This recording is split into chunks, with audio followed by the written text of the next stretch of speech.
House leaders will be enacting new safety protocols for votes on Thursday to help protect members and staff from the coronavirus.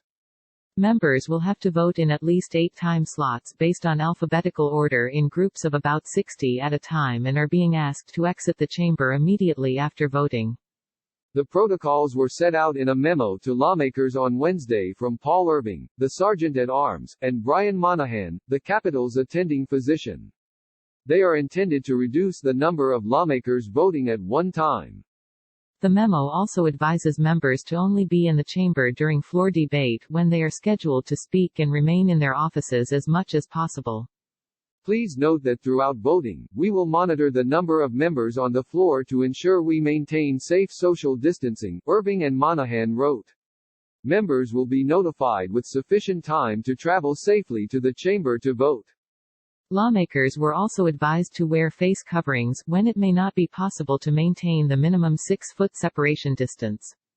Some members of Congress have already been wearing facial coverings in the Capitol. The attending physician's office advised anyone attending a House Rules Committee hearing on Wednesday to wear a facial covering, though not all lawmakers present followed the guidance. House Rules Committee Chairman Jim McGovern, D-Mass, as well as the panel's top Republican, Representative Tom Cole, R. Oklahoma, both wore masks at the hearing. But Reps. Jim Jordan, R. Ohio, and Michael Burgess, R. Texas, did not. House members will be gathering en masse in the Capitol for the first time in 4 weeks on Thursday to vote on a $484 billion package to renew funding for small business loans and provide more funding for hospitals and coronavirus testing. The House will also take up a measure to create a select committee led by House Majority Whip James Clyburn, DSC, overseeing how federal funds are allocated to respond to the coronavirus crisis.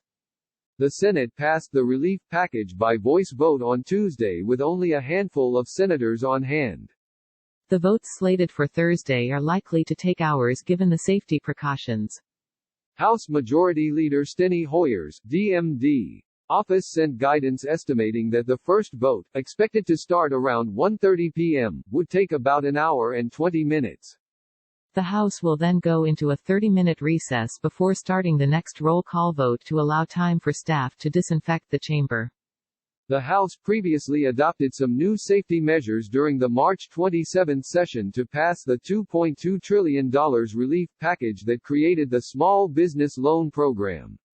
Lawmakers were provided with a supply of disinfectant and paper towels to wipe down the microphones and podiums after each use. Because conservative Representative Thomas Massie, R. Key, demanded a roll call vote, House leaders had to summon at least 216 members to establish a quorum and override his request so they could still pass the bill by voice vote. Since all the present members had to be physically in the chamber at once to establish the quorum, many lawmakers were seated in the visitors' galleries overlooking the House floor to maintain physical distancing. But dozens of lawmakers were seated in the chamber throughout the debate, with most sitting at least one seat apart. Lawmakers began traveling back to Washington on Wednesday, with multiple members sharing photos on social media of near-empty planes and airports. House Democrats had initially also planned to vote on a resolution on Thursday that would have allowed for virtual committee hearings and a form of remote voting during the pandemic.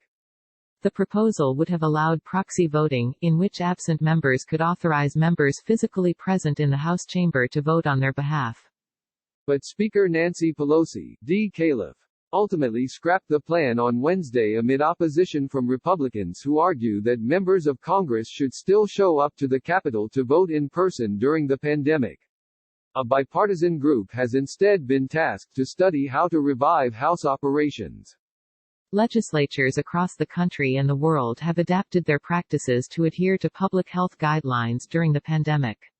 State legislatures like in New Jersey and Pennsylvania have started allowing lawmakers to vote by phone or video conference, while the United Kingdom's Parliament this week began limiting the number of members physically present in the chambers while the rest participated in debates by Zoom.